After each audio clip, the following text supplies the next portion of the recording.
Just over a month after floods swept through central Texas, cleanup efforts continue in Sandy Creek. As residents sift through debris, a piece of prehistoric history was uncovered. KVUE's Brianna Perez takes a closer look at the dinosaur fossil that was found and what experts had to say.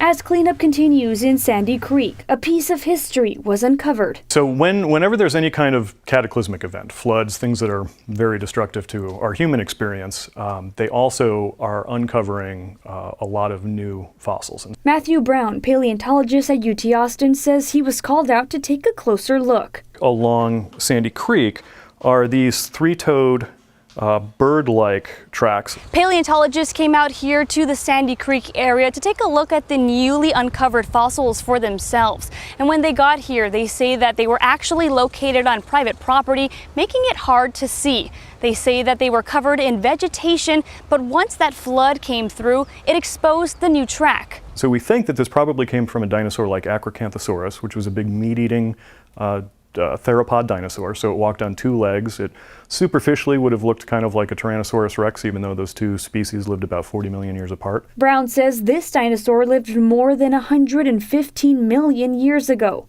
And around that time, it was not uncommon to see a handful of different species of dinosaurs in central Texas, including big plant eaters like sauropods. So to be able to see the footprints, this track in the ground, on the site where these dinosaurs were actually walking really sort of brings home the reality that these were living creatures that would have been, you know, if we lived 115 million years ago, would have been sharing the environment with us.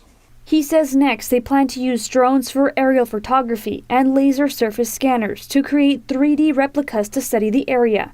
Brown advises anyone who comes across a fossil during the flood cleanup to take a photo and email it to experts so they can examine it later without damaging the discovery. Reporting in Sandy Creek, Brianna Perez, KVUE News.